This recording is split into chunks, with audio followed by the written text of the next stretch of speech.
Hey guys, this is Keelan and welcome to part 3 of my easy stylized character tutorial series. Well done, this is the final part, you're almost there. Now it's just a case of colouring our character and setting up the scene and rendering it out. So with that, let's jump right in and finish this off. Okay, so when it comes to doing the materials, luckily enough we set most up in the last tutorial. So we're going to come up here and jump into the rendered view, and I like the rendered view just because it gives us, the true lighting rather than just using the shading view or the material preview here, which works just fine. And you can have a little look through the HDRs as well if you wanted to see what sort of appearances you can get. But because we've already set up a little bit of lighting here briefly, we're gonna do it in here. So I'm just gonna click on our body here and I'm gonna make it the orange of the hat. So we're gonna come down to our materials tab. In our drop down, we'll be able to see all the colors we used last time, and then I'm going to click on hat, and then I'm going to do the same for the arms. Drop down, hat, and of course I do want to get this blue line here though, where the jeans will begin, or the trousers. So I'm going to go into front view, tab into edit mode, press Alt Z to go into X-ray mode. And what we need to do, I'm going to make sure I have faces selected, and I'm going to highlight all of these bottom faces. And then press the plus icon down here, go into the drop down. Oh wait, we haven't made jeans yet, have we? So I'm just going to do new, and I'm going to call this jeans. I'm going to click assign, and now you can see that this one is a separate color. I can see it's coming up a little bit further here, but I'm not going to worry too much about it right now. And then let's just drop the jeans down to a nice blue color. About there, I think we'll do. And I don't want any of the colors in this to be really shiny, because when you're doing these sort of nicely textured web illustration sort of 3D designs, you don't want anything too shiny. So I'm going to increase our roughness here up to around 0.8 say, just so it's not too reflective. But if you wanted it a bit more reflective, by all means, you have the power now. You are skilled, you know what you're doing, and you are smashing this tutorial. Okay, that's looking interesting. Now we can do the same for the legs.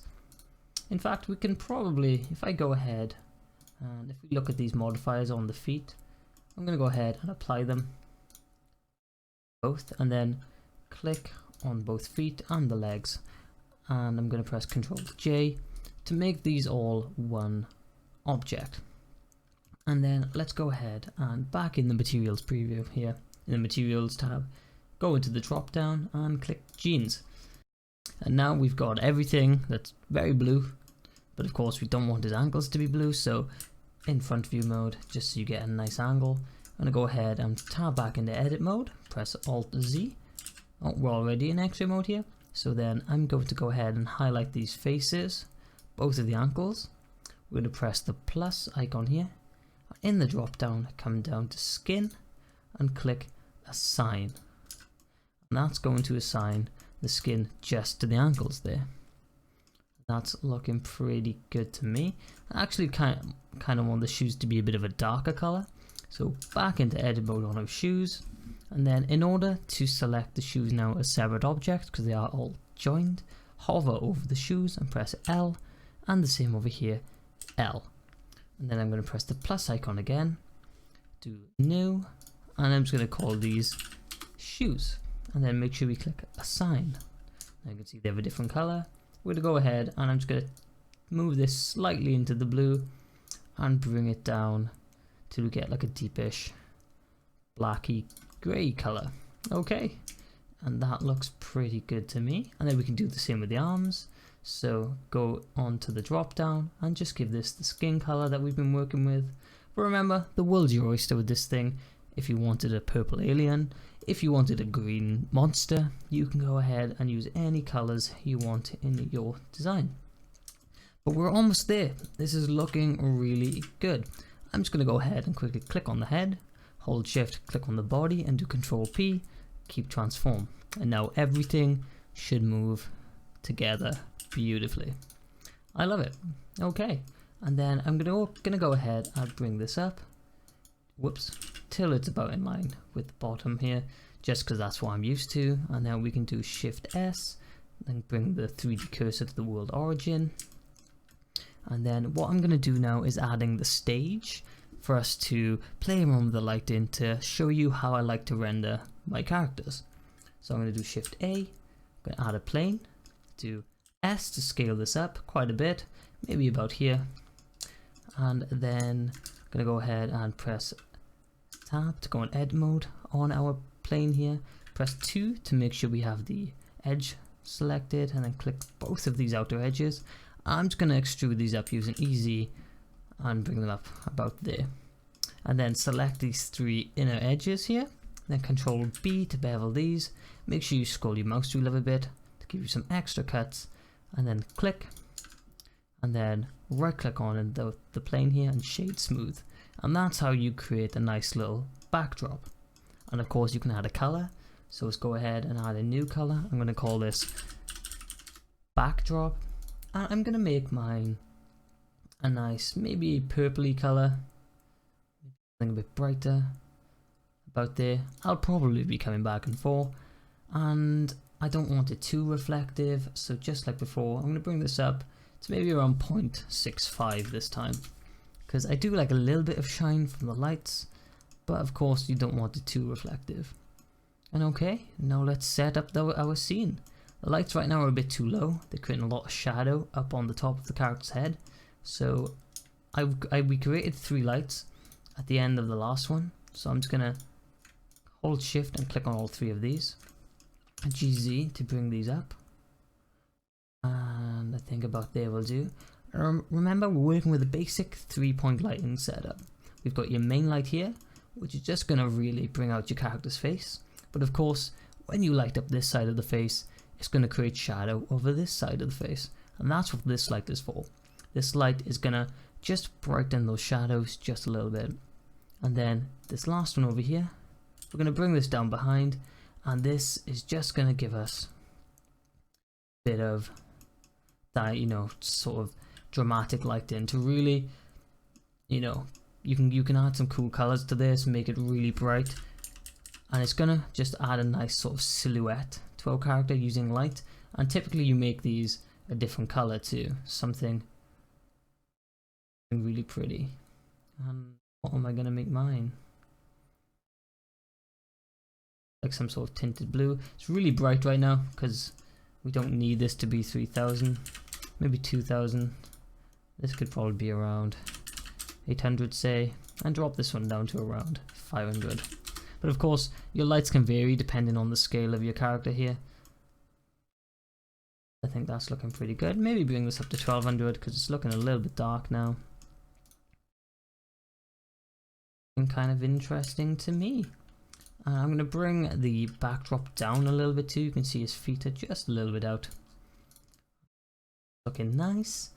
So let's just play around with the colors and the render settings now. So what I tend to do is, the first thing I do is jump into our render properties, and I'm going to turn on ambient occlusion, and this is just going to let us play with the sort of depth of the shadows here. So if you can see in here, it's really hard to tell sometimes, but if I bring this up, this brings a little bit of a darkening to the shadows. Now you don't want too much, but it just adds a little extra something, especially when you're working in Eevee. So maybe around 0.8, depending on the scale of your design, just to bring those shadows out just a little bit more. And then I'm going to come down to color management, and using these look options can really add some nice vibrancy to your colors. I tend to go for high contrast because it really just makes the colors pop. It's really bright, it's really pretty, and if you're working in web design or graphic design, you'll find that your renders always look a little bit dark compared to the rest of your design colors. But if you use something with high contrast in Blender, I find that really helps. So that's looking pretty interesting to me. The shadows are looking a little bit dark, so it might be worth adding a top light too, just to really brighten this general area. So I'm going to do Shift A, I'm going to add in a light, and today we're going to use an area light. I'm going to press GZ to bring this up, and double tap S just to scale this up. And in our light options here, maybe to give this a wattage of 500. Interesting. Maybe bring our light across here just to adjust the direction of the shadows. But hey, remember guys, this is your project, not mine, and you whatever you like, because you have the skills now. You know what you're doing and you can do it. I believe in you. Okay, maybe a little bit more shine to our orange. It's looking a little plain. Come into our hat here, drop it down to around 0.7 or maybe 0.65, just so the light is a teeny tiny bit more prominent. And that's looking good. So now all we need to do is find a nice angle, maybe like this. That's looking kind of cool. Maybe play around with the eyes. No, okay, we're not going to do that right now. Find a nice angle here, and that's looking quite pretty. And rather than adjusting the camera manually like this, adjusting the camera manually, what we can do is, right now we've got, I like this angle where we're looking from, so we just come up to view.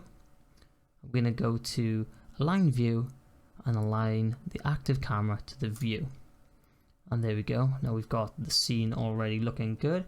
Press N, go to view to look at our camera properties, go lock camera to view, and now you'll notice as we move our camera around or move our general scene, you can see the camera stays locked to it.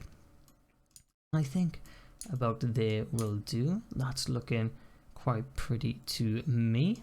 Now make sure you untick this and press close that menu, and all that's left really to do is to render out the scene. So I'm going to press F12 and we'll come back when this is done. Okay, that's looking pretty good to me. And remember, I've done this in Eevee. You can also, if you've got the power on your computer, come down to cycles here in our scene properties, and then I'm going to render this again so we can do a quick comparison. Okay, and there we have it, our finished rendered character. You've learned how to use basic shapes, materials, colors, cameras, scene, the lighting. We've done it all, even played around with some of the general render settings. But on that note, I hope you've had a good day. I hope you've enjoyed this tutorial and learned something new and insightful. My name is Keelan. If you've enjoyed, a like, a sub would be much appreciated for a lowly small YouTuber down here. But until next time, have a nice day and I'll catch you in the next one. Bye.